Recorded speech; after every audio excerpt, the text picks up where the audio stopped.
Hello viewers, welcome to BGS classes. ఈ రోజు వీడియోలో మనం AB forest beat officer, assistant beat officer mains, అలాగే థానేదార్లో జనరల్ సైన్స్ వెయిటేజ్ మనకి 50 మార్క్స్ ఉంది కాబట్టి దీనికి సంబంధించి డైలీ ఎంసీక్యూస్ ప్రాక్టీస్ చేస్తున్నాం based on previous year questions. అంటే మనకి ప్రీవియస్ ఇయర్ క్వశ్చన్సే మోస్ట్లీ, అంటే వేరియస్ కాంపిటేటివ్ ఎగ్జామ్స్ లో అడిగిన క్వశ్చన్స్ మనకి ప్రిలిమ్స్ లో రిపీట్ అయ్యాయి కాబట్టి ఫస్ట్ మనం దీనికి సంబంధించి ఇప్పటి వరకు జరిగిన అన్ని ఎగ్జామ్స్ లో జనరల్ సైన్స్ ప్రీవైక్యూస్ అనేది సాల్వ్ చేద్దాం. So that most of the questions అనేది కాన్సెప్ట్ అనేది క్లియర్ చేయొచ్చు. సో ఫస్ట్ క్వశ్చన్ కనుక మనం చూస్తే, which of the following is an ore of thorium? Thorium యొక్క ఖనిజం ఏది అని అంటున్నాడు. థోరియం ఎక్కడి నుంచి వస్తుంది? మొనజైట్ నుంచి వస్తుంది. మనకు తెలుసు, మనం క్లాస్ లో కూడా చూసాం ఈ టాపిక్ రీసెంట్ గానే. థోరియం రిజర్వ్స్ అనేవి మనకి ఇండియాలో ఎక్కడున్నాయి? కేరళలోని ట్రావెన్కోర్ రీజియన్, ఈ రీజియన్ లో మనకి మొనజైట్ రిజర్వ్స్ అనేవి ఉన్నాయి. సో ఇది ఎక్కడ యూస్ చేస్తామని కనుక మనం చూస్తే, మనం non renewable energy resources discuss చేసినప్పుడు ఈ యొక్క న్యూక్లియర్ ఎనర్జీ చూస్తాం. ఈ న్యూక్లియర్ ఎనర్జీలో న్యూక్లియర్ ఫిషన్ ప్రాసెస్ ఉంటుంది. ఈ న్యూక్లియర్ ఎనర్జీ డిస్కస్ చేసినప్పుడు మనకి థోరియం రిజర్వ్స్, అలాగే ప్లూటోనియం అండ్ యురేనియం ని న్యూక్లియర్ ఎనర్జీ రియాక్టర్స్ లో మనం యూజ్ చేస్తాము అని డిస్కస్ చేయడం జరుగుతుంది. So answer is option B. Next question, which of the following is the ore of lead? Lead యొక్క ఓర్ ఏది అని అడుగుతున్నాడు. లెడ్ యొక్క ఓర్ ఏది? Answer is option C, galena. Galena అంటే దీని ఫార్ములా వచ్చేసి పీబీఎస్. మరి మేము ఓన్లీ పీబీఎస్ అని నేర్చుకుంటాం, లేదంటే గెలీనా అని నేర్చుకుంటాము అంటే సరిపోదు. మీరు ఓర్ ఏంటి అని నేర్చుకోవాలి, ఆ ఓర్ నుంచి మనకి ఏ మెటల్ వస్తుంది అని నేర్చుకోవాలి, దాని యొక్క ఫార్ములా ఏంటి అనేది కూడా నేర్చుకోవాలన్నమాట. బికాస్ మనకి ఎగ్జామ్ లో సింగిల్ లైన్ స్టేట్మెంట్ ఇచ్చాడు అనుకోండి, ఏదో ఒక్కటే అడుగుతాడు. లేదు మ్యాచింగ్ ఇచ్చాడు అనుకోండి, ఇందులో ఎలాగైనా అడగచ్చు కాబట్టి ఛాన్సెస్ ఉంటాయి. కాబట్టి మీరు ఈ మూడు కూడా నేర్చుకోవాలి. సో ఓర్ అంటే గెలీనా ఉంటుంది కాబట్టి గెలీనా ఫార్ములా వచ్చేసి పీబీఎస్. ఇందులో మనకి లెడ్ అనేది ఉంటుంది. మరి బాక్సైట్ దేని నుంచి వస్తుంది? అల్యూమినియం వస్తుంది బాక్సైట్ నుంచి. లెమనైట్ ఏమొస్తుందంటే ఐరన్ వస్తుంది, రైట్?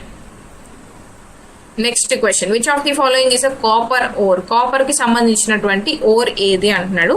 ఆన్సర్ వచ్చేసి ఆప్షన్ సి, మెలచైట్. మెలచైట్ నుంచి మనకి కాపర్ అనేది వస్తుంది. మరి హెమటైట్ అండ్ మ్యాగ్నటైట్ నుంచి ఏమొస్తుంది అని అంటే ఐరన్ అనేది వస్తుంది. మరి క్రోమైట్ లో ఏమొస్తుంది? క్రోమియం అనేది వస్తుంది అనమాట, రైట్? ఈ యొక్క హెమటైట్ అండ్ మ్యాగ్నటైట్ లో కూడా మనం గుర్తుపెట్టుకోవాల్సిన పాయింట్ ఏంటి అంటే, మ్యాగ్నటైట్ అనేది మనకి high iron quality content, right? దాని తర్వాత మనకి హెమటైట్ లో ఐరన్ కంటెంట్ అనేది ఎక్కువ ఉండడం జరుగుతుంది. సో మీకు ఎగ్జాంపుల్ గా కొన్ని ఓర్స్ అండ్ మెటల్స్ అనేవి దేని నుంచి ఏమొస్తాయని ఇక్కడ ఇచ్చాను, ఇవి మీరు చూసుకోండి. కాపర్ నుంచి మెలచైట్ వస్తుంది, అజ్యూరైట్ వస్తుంది, కుప్రైట్ వస్తుంది, బోర్నైట్ వస్తుంది, అండ్ చాల్కోపైరైట్స్ వస్తాయి. అలాగే ఐరన్ నుంచి హెమటైట్, ఇందాక మనం చూసాం కదా, హెమటైట్ ఉంటుంది, మ్యాగ్నటైట్ ఉంటుంది, లెమనైట్ ఉంటుంది, సిడరైట్ ఉంటుంది. అలాగే ఐరన్ పైరైట్స్ అని కూడా పిలుస్తాం. దీనిలో హైయెస్ట్ ఐరన్ క్వాలిటీ అనేది దేనిలో ఉంటుంది? లైక్ మనం కోల్ గురించి చూసినప్పుడు ఎలాగైతే ఆంథ్రసైట్ లో ఉంటుంది అని చెప్తాము, అలాగే మనం ఐరన్ గురించి చూసినప్పుడు అయితే మ్యాగ్నటైట్ లో ఎక్కువ ఐరన్ కంటెంట్ అనేది ఉంటుంది. నెక్స్ట్ జింక్ గురించి కనుక చూస్తే జింక్ బ్లెండ్ ఉంటుంది. జింక్ బ్లెండ్ తర్వాత జింక్ సైట్ ఉంటుంది, తర్వాత కెలమైన్. ఇవన్నీ కూడా మనకి ఓర్స్ ఆఫ్ జింక్ అనమాట. నెక్స్ట్ ఏంటి? సోడియం. మరి సోడియం ఎక్కడి నుంచి ఉంటుంది అంటే చిల్లీ సాల్ట్ పెటర్ కానీ, ట్రోనా కానీ, బోరాక్స్ కానీ, కామన్ సాల్ట్ అంటే NaCl, ఇవన్నీ కూడా మనకి సోడియం కి సంబంధించినటువంటి ఓర్స్ అనమాట, right? Next question, which of the following ore what is the ore of aluminium called? Aluminium యొక్క ఓర్ ని ఏమంటాము అంటారు. అల్యూమినియం ఓర్ ని ఏమంటారు అని చూసాం ఇందాకే, బాక్సైట్. బాక్సైట్ ని మనం అల్యూమినియం ఓర్ అంటాం. మెలసైట్ అంటే ఇందాక మనం చూసాం కాపర్, మ్యాగ్నటైట్ అంటే ఐరన్, అలాగే హెమటైట్ అన్నా కూడా iron, right? Next question, which of these is neither a metal Nar a mineral? అంటే ఇది మెటల్ కాదు, మినరల్ కానిది ఏంటి అంటున్నాడు. జనరల్ గా మీరు అబ్జర్వ్ చేయాల్సింది ఏంటి అంటే, మెటల్స్ లో 3 టైప్స్ ఉంటాయి. మెటాలిక్ మినరల్స్ లో 3 టైప్స్ ఉంటాయి. మెటాలిక్ మినరల్స్ ఉంటాయి, నాన్ మెటాలిక్ మినరల్స్ ఉంటాయి, ఎనర్జీ మినరల్స్ అని ఉంటాయి. సో మెటాలిక్ మినరల్స్ అనేవి దేని కిందకి వస్తాయి అంటే, ఏదైతే ఒక ఓర్ నుంచి మనం మెటల్స్ ని డిరైవ్ చేస్తున్నామో వాటిని మెటాలిక్ మినరల్స్ అంటాం. ఈ మెటల్స్ ని మనం డిరైవ్ చేయలేనటువంటి అన్ని ఓర్స్ కూడా మనకి నాన్ మెటాలిక్ ఓర్స్ కిందకి వస్తాయి.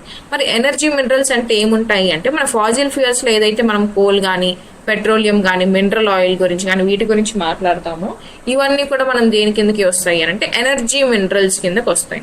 సో ఇక్కడ ఆప్షన్ ఏంటి అని అంటే కోల్ అనమాట. కోల్ అనేది మనకి మెటల్ కాదు, మినరల్ కాదు, రైట్?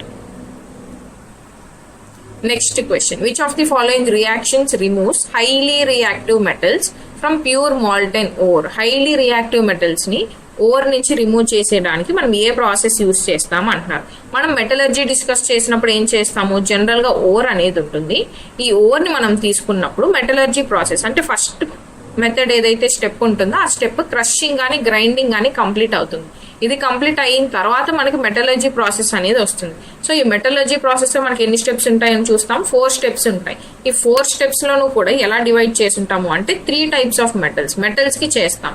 ఈ మెటల్స్ లో 3 టైప్స్ ఉంటాయి. హైలీ రియాక్టివ్ మెటల్స్ ఉంటాయి, మీడియం రియాక్టివ్ మెటల్స్ ఉంటాయి, అలాగే లీస్ట్ రియాక్టివ్ మెటల్స్ ఉంటాయి. ఇక్కడ ఏమడుగుతున్నాడు క్వశ్చన్, ఇప్పుడు ఈ హైలీ రియాక్టివ్ మెటల్స్ అంటే ఈ హైలీ రియాక్టివ్ మెటల్స్ ఏవైతే ఉన్నాయో వీటిని ఈ యొక్క ఓర్ నుంచి ఈ యొక్క highly reactive metal final output pure metal ఏదైతే ఉందో ఈ ప్యూర్ మెటల్ రావడానికి ఏ ప్రాసెస్ ఫాలో అవుతాం అంటున్నాడు. అది వచ్చేసి ఆప్షన్ బి ఎలక్ట్రాలిసిస్ ప్రాసెస్ మనం చేయడం జరుగుతుంది. మరి మీడియం రియాక్టివ్ మెటల్స్ కి ఏం చేస్తాము, ఏదర్ క్యాల్సినేషన్ చేస్తాం లేదంటే రోస్టింగ్ అనేది చేస్తాం అన్నమాట. రైట్, అదే ఇక్కడ ఇచ్చాడు. Next question, aluminium metal is only extracted by the following. Aluminium metal ని మనం ఏ ఒక్క మెథడ్ మాత్రమే యూజ్ చేసి ప్యూర్ మెటల్ ని రిఫైన్ చేస్తాము అని అడుగుతున్నాడు. Answer is option D electrolysis. ఎందుకు, బికాస్ అల్యూమినియం అనేది మనకి హైలీ రియాక్టివ్ మెటల్ కాబట్టి మనం ఇందాక చూసినట్లు హైలీ రియాక్టివ్ మెటల్స్ కి ఓన్లీ ఒక్క ప్రాసెస్ మాత్రమే మనం ఫాలో అవుతాం, అదే ఎలక్ట్రాలిసిస్ ప్రాసెస్ అన్నమాట. మీరు క్వశ్చన్స్ ఎన్ని సాల్వ్ చేస్తున్నాము అనేది కాదండి, మీరు కాన్సెప్ట్ ఎంత నేర్చుకుంటున్నారు అనేది ఇంపార్టెంట్. ఫర్ ఎగ్జాంపుల్ లెట్స్ ఇప్పుడు నేను మీకు ఇందాక ఈ కాన్సెప్ట్ చెప్పాను, లైక్ ఓవర్ గురించి కావచ్చు. ఆ ఓవర్ నుంచి మనకి మెటలర్జీ ప్రాసెస్ చేస్తాం. ఇందులో 4 స్టెప్స్, ఈ 4 స్టెప్స్ ఇంకా డీటెయిల్ గా డిస్కస్ చేస్తే మీరు ఇంకా ఎక్కువ నెంబర్ ఆఫ్ క్వశ్చన్స్ అనేది ఈజీగా ఆన్సర్ చేస్తారు. రైట్, సో దీనిలో మనకి 3 టైప్స్ అన్నాం, highly reactive, medium reactive, least reactive. So ఈ హైలీ రియాక్టివ్ లో ఎలక్ట్రాలిసిస్ అన్నాం, మీడియం రియాక్టివ్ లో క్యాల్సినేషన్ అన్నాం, రోస్టింగ్ అన్నాం. దీని తర్వాత మళ్ళీ 3rd స్టెప్ ఉంటుంది, అంటే ఆక్సైడ్స్ లో కన్వర్ట్ చేసే స్టెప్ ఉంటుంది. దీని తర్వాత మనకి ఫైనల్ ప్యూరిఫికేషన్ ఉంటుంది. ఇలా చూస్తాం. మళ్ళీ లీస్ట్ రియాక్టివ్ మెటల్స్ లో కూడా మనం సేమ్ అలానే చేస్తాం అనమాట. సల్ఫైడోర్స్ ఉంటాయి, సల్ఫైడోర్స్ కి ఏ ప్రాసెస్ యూజ్ చేస్తాం అనేది చూస్తాం.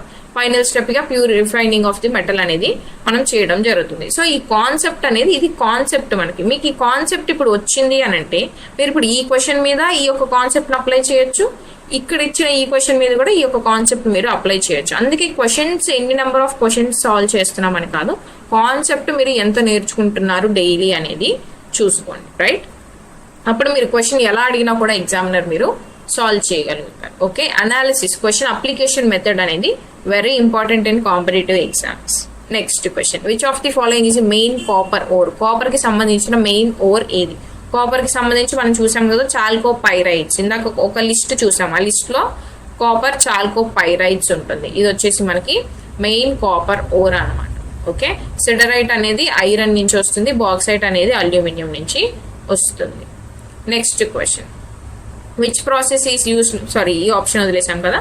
సో డోలోమైట్ అనేది మీరు ఆన్సర్ చేయండి. డోలోమైట్ అనేది దేని నుంచి వస్తుంది? Right, next question, which process is used for the purification of impure metals such as oxides of metals. ఈ యొక్క ఆక్సైడ్స్ ఆఫ్ మెటల్స్ ని మనం రిమూవ్ చేయాలి అంటే ఒక ఇంప్యూర్ మెటల్ నుంచి ఏ ప్రాసెస్ ఫాలో అవుతాము అంటున్నాడు. ఆన్సర్ వచ్చేసి ఆప్షన్ ఏ పోలింగ్ అనమాట. మరి ఏం జరుగుతుంది ఈ యొక్క పోలింగ్ లో అంటే, లెట్స్ సే ఫర్ ఎగ్జాంపుల్ మీరు కాపర్ ఆక్సైడ్ తీసుకున్నారు. కాపర్ ఆక్సైడ్ తీసుకున్నప్పుడు ఏమంటున్నాడు, ఆక్సైడ్ ఆఫ్ మెటల్స్ అనేది సపరేట్ అవ్వాలి. అంటే కాపర్ అనేది సపరేట్ అవ్వాలి, ఈ యొక్క ఆక్సైడ్స్ అనేది సపరేట్ అవ్వాలి. అంటే మనకి ఇక్కడ ఏం కావాలి, ఆక్సిజన్ సపరేట్ అయిపోవాలి, కాపర్ సపరేట్ అయిపోవాలి. సో ఆక్సిజన్ సపరేట్ అయిపోయింది అంటే O2. సో ఇక్కడ 2 మాలిక్యూల్స్ ఉన్నాయి కాబట్టి ఆక్సిజన్ ఇక్కడ 2 లేవు కాబట్టి బ్యాలెన్స్ చేసుకోవాలి ఈక్వేషన్. సో 2 వేసుకున్నాం. ఇప్పుడు 2 ఆక్సిజన్స్ బ్యాలెన్స్డ్, ఇక్కడ 2 ఆక్సిజన్స్ బ్యాలెన్స్డ్. మరి కాపర్స్ ఎన్ని ఉన్నాయి, 4 ఉన్నాయి. ఇప్పుడు ఇక్కడ ఎన్ని కాపర్స్ రావాలి మనకి, 4 కాపర్స్ రావాలి. సో ఇలా కాపర్ అనేది సపరేట్ అవుతుంది, ఆక్సిజన్ అనేది సపరేట్ అవుతుంది. ఇలా సపరేట్ చేసే మెథడ్ అంటే ఆక్సైడ్స్ ఉన్నటువంటి ఈ ఆక్సైడ్స్ ని సపరేట్ చేసే ప్రాసెస్ ని ఏమంటాము, పోలింగ్ అని అంటాం. మరి హైడ్రోమెటలర్జీ అంటే ఏంటి, దీన్నే మనం హైడ్రాలిక్ వాషింగ్ అంటాం. ఇది one of the process of metallurgy. ఇది మనం క్లాస్ లో డీటెయిల్ గా డిస్కస్ చేసాం. క్లాస్ విన్న వాళ్ళు ఎవరైనా వీడియో చూస్తుంటే మీకు ఇప్పుడు ఆ క్లాస్ మొత్తం ఇప్పుడు రివిజన్ అనేది జరగాలి. హైడ్రాలిక్ వాషింగ్ అనేది మనం చూసాం, వాటర్ ఫ్లో ని బేస్ చేసుకుని ఇది ఉంటుంది. నెక్స్ట్ మ్యాగ్నెటిక్ సపరేషన్ ఏమన్నా, మ్యాగ్నెటిక్ బెల్ట్ అనేది ఉంటుంది. ఈ బెల్ట్ మీద మనకి ఆ పౌడర్ ఏదైతే ఓర్ పౌడర్ ఉంటుందో దాన్ని మనం పంపించినప్పుడు మనకు కావాల్సినటువంటి ఓర్ అంతా ఒక సైడ్ వస్తుంది, వేస్ట్ మెటీరియల్ అంతా ఒక సైడ్ వస్తుంది అనేది ఆ మూమెంట్ లో చూస్తాం. Next, and coming to the small announcement, మన బీజీఎస్ క్లాసెస్లో ఏపీ ఎఫ్పిఓ ఎఫ్ఎస్ఓకి సంబంధించి కోర్సెస్ అన్నీ కూడా ఒక దగ్గర మీకు ఎక్స్ప్లెయిన్ చేయడం జరుగుతుంది. ఏపీ ఎఫ్పిఓ మెయిన్స్ థానేదార్ పేపర్ 2 అంటే పేపర్ 2లో మనకు ఉన్నటువంటి 50 మార్క్స్కి ఏదైతే జనరల్ సైన్స్ ఉందో ఈ జనరల్ సైన్స్కి లైవ్ క్లాసెస్ అనేది స్టార్ట్ చేయడం జరిగింది. ఫ్రమ్ 11th October ఈ క్లాసెస్ అనేవి జరుగుతున్నాయి. ఆల్రెడీ 5 యూనిట్స్ అనేవి కంప్లీట్ అయిపోవడం జరిగింది. నెక్స్ట్ యూనిట్స్ అనేవి డైలీ పర్ డే 2 క్లాసెస్ తీసుకోవడం జరుగుతుంది. అలాగే వీటితో పాటు మీకు ఫ్రీ పేపర్ 1 జనరల్ స్టడీస్ అండి, జనరల్ సైన్స్ కాదు. మనం డీల్ చేసేది పేపర్ 2 క్లాసెస్. పేపర్ 1లో ఉన్న జనరల్ స్టడీస్ టెస్ట్ సిరీస్ అనేది మీకు అడిషనల్ గా ఫ్రీగా ప్రొవైడ్ చేయడం జరుగుతుంది. As per new classes mains లెవెల్లో ఈ క్వశ్చన్స్ అనేది డిస్కస్ చేయడం జరుగుతుంది. డైలీ లైవ్ క్లాసెస్, అవి రికార్డింగ్ వీడియోస్ ఉంటాయి. దాంతోపాటు క్లాస్ నోట్స్ కూడా మీకు ఏ రోజు క్లాస్ నోట్స్ ఆ రోజు కూడా మీకు ప్రొవైడ్ చేయడం జరుగుతుంది ఫర్ యువర్ రివిజన్ పర్పస్ అనమాట. దీంతో పాటు ఫ్రీ ప్రీవియస్ ఇయర్ క్వశ్చన్స్ కూడా మనకి అవైలబుల్ గా ఉంటాయి యాప్ లో. ఓకే, ఇది వచ్చేసి 699 rupees. And AP FPO mains కి సంబంధించి టెస్ట్ సిరీస్, ఈ paper 2 general science test series ఏదైతే ఉందో 1000+ క్వశ్చన్స్ అనేది ఫ్రేమ్ చేయడం జరిగింది. 9 చాప్టర్స్ ఉన్నాయి కదా మనకి. సో ఈచ్ చాప్టర్ నుంచి 100 క్వశ్చన్స్ అనమాట. సో 900 క్వశ్చన్స్ అలా వస్తాయి. అండ్ అలాగే దీంతో పాటు 4 ఫుల్ లెంత్ టెస్ట్ కి 200 క్వశ్చన్స్. కంప్లీట్ గా మనకి 1100 క్వశ్చన్స్ అనేవి జనరల్ సైన్స్ లో మీకు ఇప్పుడు ఉన్నటువంటి బేసిక్ కరెంట్ ట్రెండ్స్ ఎలాగైతే ఉన్నాయో దాన్ని బేస్ చేసుకుని క్వశ్చన్స్ అనేది ఫ్రేమ్ చేయడం జరిగింది. అలాంగ్ విత్ కరెంట్ అఫైర్స్, మనకి మన ప్రిలిమ్స్ లో కరెంట్ అఫైర్స్ కూడా అడిగాడు కాబట్టి కరెంట్ అఫైర్స్ కూడా ఇంక్లూడ్ చేసి ఎవ్రీ చాప్టర్ వైజ్ ఎక్కడ కరెంట్ అఫైర్స్ ఉన్నాయో ఆ కరెంట్ అఫైర్స్ అన్ని ఇంక్లూడ్ చేసి ఈ టెస్ట్ కండక్ట్ చేయడం జరుగుతుంది. This is 199 rupees. And S A material, ఇప్పుడు నేను చెప్పినటువంటి ఎస్ఏ మీరు ఎలాగైతే రాయాలనుకుంటున్నారో దానికి కావాల్సినటువంటి 30 మోడల్ ఎస్ఏ ఆన్సర్స్. అందుకు కొంతమంది క్వశ్చన్స్ అయినా అని అడుగుతున్నారు. క్వశ్చన్సే కాదు, క్వశ్చన్స్ తో పాటు ఆన్సర్స్ కూడా ప్రొవైడ్ చేయడం జరుగుతుంది. మనకి ఇచ్చిన సిలబస్ లో ఫారెస్ట్ అండ్ ఎన్విరాన్మెంట్ ఏదైతే ఉందో దీనికి సంబంధించి 10 ఎస్ఏస్ అనేది కవర్ చేశాను. అలాగే ఇందాక నేను చెప్పినటువంటి పాయింట్స్ ఏదైతే పాలసీస్ కానీ గవర్నెన్స్ కానీ ఇవన్నీ ఉన్నాయి, వీటికి సంబంధించి మీరు కొన్ని స్కీమ్స్ ఇవన్నీ యాడ్ చేయాలి కదా, వీటికి సంబంధించి ఒక 10 ఎస్ఏస్ అనేది నేను ఇవ్వడం జరిగింది. సో ఏ క్వశ్చన్ వచ్చినా కూడా మీరు దీని నుంచి ఒక్క ఎస్ఏ కనుక ఫ్రేమ్ చేసుకున్నారు అంటే సరిపోతుంది. ఇది రాస్తే మీరు ఈజీగా క్వాలిఫై అవుతారు. దిస్ ఈజ్ 99 రూపీస్ అనమాట. And FSO general forestry and FSO Telugu grammar, ఈ మెటీరియల్ కనుక మీరు కావాలి అనుకుంటే 249 రూపీస్ కి మెయిన్ సిలబస్ బేస్ చేసుకుని మెయిన్స్ లో మనకున్నటువంటి అడిషనల్ 5 టాపిక్స్ కూడా ఫారెస్ట్రీ మెటీరియల్ యాడ్ చేయడం జరిగింది. ఈ మెటీరియల్ 250 రూపీస్. ఎఫ్ఎస్ఓ మనకి క్వాలిఫైయింగ్ లో తెలుగు గ్రామర్ ఉంది కదా, సో ఈ గ్రామర్ కూడా కంపైల్ చేసి కంప్లీట్ గా 249 రూపీస్ కి అవైలబుల్ గా ఉంది. అండ్ దెన్ ఈ ఫారెస్ట్రీకి సంబంధించి టెస్ట్ సిరీస్ చాలా మంది లాంచ్ చేయమని అడిగారు. ఆఫ్టర్ లాంచింగ్ ఎఫ్బిఓ మాకు ఎఫ్ఎస్ఓ కూడా కావాలి అని అడగడం జరిగింది. దట్ ఈస్ వై దీన్ని కూడా 1000+ క్వశ్చన్స్ తో మనం ఈచ్ యూనిట్, మనకి 11 యూనిట్స్ ఉన్నాయి కదా, సో ఈచ్ యూనిట్ కి 100 క్వశ్చన్స్ తో పాటు అలాగే 2 ఫుల్ లెంత్ టెస్ట్ కూడా దీంతో ప్రొవైడ్ చేయడం జరుగుతుంది, ఇంక్లూడింగ్ కరెంట్ అఫైర్స్.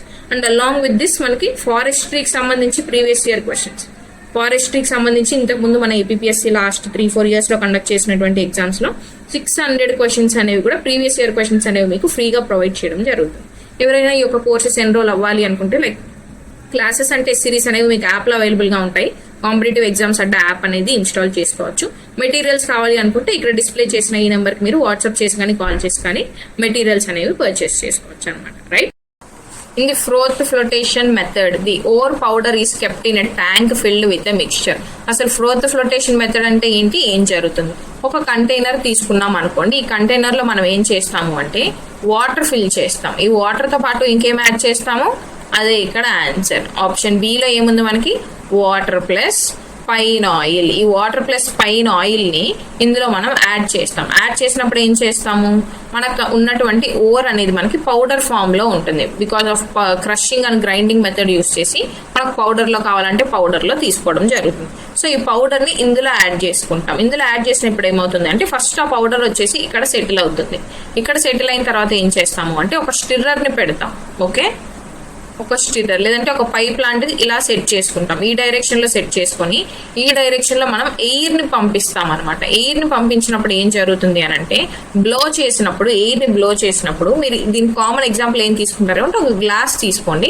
ఈ గ్లాస్ లో మీరు ఒక డ్రింక్ ఉంటుంది కదా, soft drink like cool drinks ఉంటాయి కదా, సో అలాంటి డ్రింక్ ఒకటి తీసుకున్నారు అనుకోండి. అందులో చిన్నపిల్లలు ఏం చేస్తారు, ఒక స్ట్రా పెట్టి దాన్ని మీరు బ్లో చేసినప్పుడు అంటే గాలి అనేది అందులో ఊదినప్పుడు ఏం జరుగుతుంది అంటే ఇందులో బబుల్స్ ఫామ్ అవుతాయి కదా, బబుల్స్ ఫామ్ అయి బయటకు వచ్చేస్తుంది. సో సేమ్ అదే ప్రాసెస్ ఇక్కడ కూడా జరుగుతుంది అనమాట.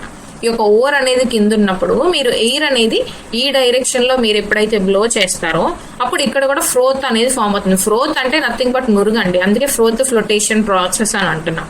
ఈ యొక్క ఫ్రోత్ అనేది ఫామ్ అవుతుంది. ఎక్కడ ఫామ్ అవుతుంది ఫ్రోత్ అనేది, ఈ పైన ఫామ్ అవుతుంది కదా. సో ఈ నురుగులో ఏమవుతుంది అంటే మనకు కావాల్సిన ఈ ఓర్ ఏదైతే ఉందో ఈ ఓర్ అనేది ఈ కింద నుంచి ఈ నురుగులోకి వచ్చేస్తుంది. అలాగే ఏదైతే ఇంప్యూరిటీస్ ఉంటాయో అంటే మనకి గ్యాంగ్ పార్టికల్స్ ఏమంటాం, ఇంప్యూరిటీస్ అంటాం. సో ఈ ఇంప్యూరిటీస్ అనేవి కిందనే సెటిల్ అయిపోవడం జరుగుతుంది. మన ఓర్ అనేది ఈ నురుగులోకి వచ్చేస్తుంది. ఈ నురుగును మనం మళ్ళీ కలెక్ట్ చేసుకొని ఇందులో నుంచి మన ఓర్ని మనం తీసుకొని మన మెటల్ని మనం రీఫైన్ చేసుకుంటాం. అలా మనకు కావాల్సిన మెటల్ అనేది ఫామ్ అవ్వడం జరుగుతుంది. ఇది froth flotation method. So answer is option B, right. Next question, metallurgy is a process. Metallurgy అంటే ఏ ప్రాసెస్ అన్నా మనం ఇందాకే చూసాం కదా. మెటలర్జీ అంటే ఓవర్స్ నుంచి మెటల్స్ తీయడాన్ని మెటలర్జీ అని అంటాం. అంటే ఏంటి, అర్త్ ఉంటుంది మనకి. మన అర్త్ అనేది 3 layers లో డివైడ్ అయ్యింది, crust, mantle, core. So crust ఉంటుంది, మ్యాంటిల్ ఉంటుంది, కోర్ ఉంటుంది. ఈ క్రస్ట్ లో మనకి ఏముంటాయి, మినరల్స్ ఉంటాయి. ఈ మినరల్స్ నుంచి మనకి అవసరపడేటువంటి మినరల్స్ ఏమంటాము అంటే ఓర్స్ అని అంటాం. వీటిలో మనకు కావాల్సినటువంటి మెటల్ కంటెంట్ ఉంటుంది, ఇంప్యూరిటీస్ ఉంటాయి. ఈ ఇంప్యూరిటీస్ మనకు అవసరమా అంటే ఇంప్యూరిటీస్ మనకు అవసరం లేదు. సో వీటిని తీసేయాలి. వీటిని తీసేయాలంటే ఏం చేస్తాం మనము, ఈ యొక్క ఇంప్యూరిటీస్ ని ఫ్లక్స్ అనేది యాడ్ చేస్తాం. సో ఈ ఇంప్యూరిటీస్ అండ్ ఫ్లక్స్ ని జనరల్ సైన్స్ మెటలర్జీ ప్రాసెస్ లో చదివినప్పుడు దాని టర్మినాలజీ మనం తెలుసుకోవాలి. లైక్ మీరు ఎప్పుడైతే పాలిటీ చదువుతున్నప్పుడు పీపుల్ ని సిటిజన్ అని చదువుతారో, లేదంటే సోషల్ చదివినప్పుడు సొసైటీ అని చదువుతారు, అలాగే హిస్టరీ చదివినప్పుడు హిస్టోరియన్స్ అని చదువుతారు, లేదంటే ancient people, Indus valley people అని ఎలాగైతే చదువుతారో, ఇప్పుడు జనరల్ సైన్స్ చదువుతున్నప్పుడు ఇంప్యూరిటీస్ ఏమంటాము ఈ ప్రాసెస్ లో అంటే గ్యాంగ్ ఆర్ మ్యాట్రిక్స్ అని అంటాం. ఓకే, ఈ గ్యాంగ్ ఆర్ మ్యాట్రిక్స్ రిమూవ్ చేయడానికి ఫ్లక్స్ యాడ్ చేస్తాం. ఈ ఫ్లక్స్ యాడ్ చేయడం కూడా అసిడిక్ ఇంప్యూరిటీస్ రిమూవ్ చేయాలంటే basic flux, basic impurities remove చేయాలంటే అసిడిక్ ఫ్లక్స్ అనేది యాడ్ చేస్తాం. ఇది వైస్ వర్సా, ఆపోజిట్ ఉంటుంది. ఇది ఈ రిమూవ్ చేసిన తర్వాత మనకు వచ్చేదే మన మెటల్ అనమాట. దీనికి మెటలర్జీ ప్రాసెస్ చేస్తాం అనమాట. సో ఏంటి, మెటల్స్ అనేవి ఓర్ నుంచి రిమూవ్ చేయడానికి మనం యూస్ చేసేదే metallurgy. Clear. Next question, dash is an ore of mercury. Mercury యొక్క ఓర్ ఏంటి అంటున్నాడు. మెర్క్యూరీ యొక్క ఓర్ ఏంటి, సిన్నబర్. దీని యొక్క ఫార్ములానే HgS అనమాట. మరి మెర్క్యూరీతో కలుపున్నటువంటి అల్లాయ్ని ఏమంటాం, ఏదైనా ఒక అల్లాయ్ అంటే ఏంటి, ఏదైనా ఒక మెటల్ కి మెర్క్యూరీ గనక మనం మిక్స్ చేసాము అంటే దాన్ని ఏమని పిలుస్తాము అంటే అమాల్గమ్ అని పిలుస్తాం, రైట్.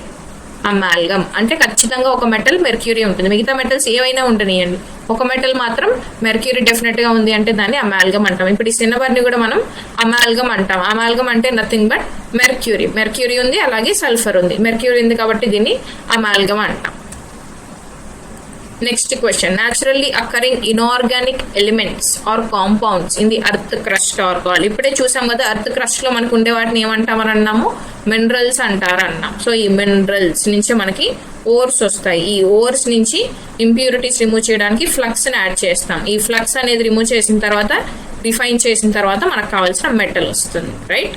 అదే metallurgy. Next question, the fibers such as nylon and polyester that are made from chemical substances are called.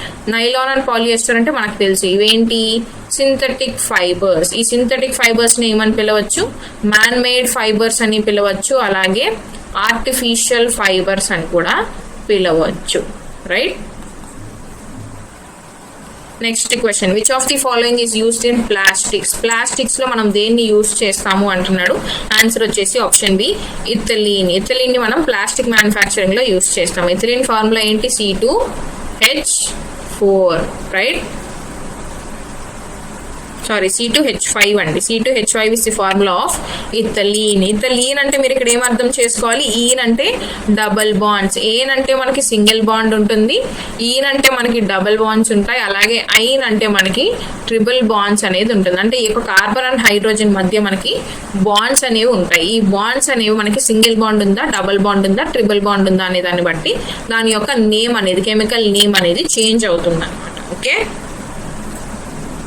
Next question, which of the following is an example of man made fibre. Man made fibre అంటే ఏమన్నా synthetic కానీ లేదంటే artificial గా కానీ తయారు చేసిన దాన్ని man made fibre అంటారు అన్నాం. సో దీనికి ఎగ్జాంపుల్ వచ్చేసి ఆప్షన్ సి, రేయాన్. రేయాన్ కానీ నైలాన్ కానీ ఇవన్నీ కూడా మనకి మ్యాన్ మేడ్ ఫైబర్స్ అన్నమాట. ఓకే, మిగతా మూడు ఏంటి మరి, ఇవన్నీ ఇవి మూడు కూడా న్యాచురల్ ఫైబర్స్. న్యాచురల్ అంటే మనకు న్యాచురల్ గా దొరికేటువంటి ఫైబర్స్ అనమాట. లినెన్ కావచ్చు, జూట్ కావచ్చు. జూట్ అంటే మనకి గన్ని బ్యాగ్స్ అండి. ఓకే, లైక్ సిల్క్ దేని నుంచి వస్తుంది, సిల్క్ వామ్స్ నుంచి వస్తుంది. సో ఇలా వచ్చే వాటిని మనం న్యాచురల్ ఫైబర్స్ అని అంటాం. Which paste is applied to the most non sticking vessels. మనం ఇంట్లో మనం చూస్తే non stick pans, non stick vessels అని ఈ మధ్య చాలా వరకు వీటినే యూస్ చేస్తారు. ఎందుకు మన ఇంట్లో మదర్స్ కానీ సిస్టర్స్ కానీ జనరల్ గా ఎందుకు యూస్ చేస్తారు అంటే క్లీనింగ్ కి చాలా ఈజీగా కంప్లీట్ అయిపోతుంది కాబట్టి యూస్ చేస్తారు. But remember this is very harmful. Though మనం సబ్జెక్ట్ లో నేర్చుకోవాలి కాబట్టి ఏ పేస్ట్ అప్లై చేయడం వల్ల ఈ నాన్ స్టికింగ్ అనే ఫీచర్ దీనికి వస్తుంది అని అంటే టెఫ్లాన్. ఈ యొక్క టెఫ్లాన్ పేస్ట్ అనేది దీనికి అప్లై చేయడం వల్ల ఈ యొక్క ఫీచర్ అనేది ఈ వెజల్స్ కి వస్తుంది. అందుకే మనం అల్యూమినియం వెజల్స్ కి ఈ యొక్క నాన్ స్టిక్ వెజల్స్ కి డిఫరెన్స్ ఏంటి అంటే ఈ యొక్క టెఫ్లాన్. ఈ టెఫ్లాన్ అనేది నాన్ స్టిక్ లో వాడతాము, ఈ యొక్క అల్యూమినియం వెజల్స్ లో ఆ టెఫ్లాన్ ని వాడము. Right. Next question, dash polymer is used in making floor tiles. Floor tiles use చేయడంలో ఏ పాలిమర్ ని యూస్ చేస్తాము అంటున్నాడు. Answer is option A, polyvinyl chloride. దీన్ని ఏమంటాం మనము అని అంటే పీవీసీ అని కూడా పిలుస్తాం. Okay, polyvinyl chloride. మరి ఇంకెక్కడ యూస్ చేస్తాం ఈ యొక్క పాలీవినైల్ క్లోరైడ్ ని అని అంటే లైక్ ఫ్లోర్ టైల్స్ అని ఇక్కడ ఇచ్చారు. అలాగే మనం ఇంకెక్కడ యూస్ చేస్తాం పీవీసీ పైప్స్. మీరు అడ్వర్టైజ్మెంట్స్ కనుక చూస్తుంటే పీవీసీ పైప్స్ అని అడ్వర్టైజ్మెంట్స్ ఫ్రీక్వెంట్ గా వస్తుంటాయి. సో ఆ పీవీసీ పైప్స్ లో కావచ్చు, స్విచ్ బోర్డ్స్ ఉంటాయి కదా ఇన్సులేటర్స్ లో కావచ్చు, స్విచ్ బోర్డ్స్, ఇన్సులేటర్స్, ఇలా వీటన్నిటిలో కూడా మనం వేరియస్ రకాలుగా మనం ఈ యొక్క పీవీసీని యూస్ చేయడం జరుగుతుంది అనమాట. రైట్. టెఫ్లాన్ అంటే మనం ఇప్పుడే చూసాం నాన్ స్టిక్ లో యూస్ చేసేదే టెఫ్లాన్. మరి నైలాన్ అంటే ఏంటి? ఇది ఒక సింథటిక్ ఫైబర్. ఈ యొక్క సింథటిక్ ఫైబర్ కి ఎగ్జాంపులే nylon. Right. So these are the questions for today. ఈ రోజుకి కొన్ని క్వశ్చన్స్ అండ్ కొంచెం కాన్సెప్ట్ అనేది నేర్చుకున్నాము. మిగతా క్వశ్చన్స్ అనేది మనం రేపు వీడియోలో డిస్కస్ చేద్దాం. Thank you so much for watching and subscribe for more updates. ఎవరైనా కోర్స్ పర్చేస్ చేసుకోవాలి అనుకున్నా, లేదంటే మెటీరియల్ తీసుకోవాలనుకున్నా, ఏమైనా డౌట్స్ ఉన్నా కూడా ఈ నెంబర్కి మీరు వాట్సాప్ చేసినా, కాల్ చేసినా మీ డౌట్స్ అనేది క్లారిఫై చేసుకోవచ్చు, మెటీరియల్స్ అనేవి తీసుకోవచ్చు. Thank you and see you all tomorrow.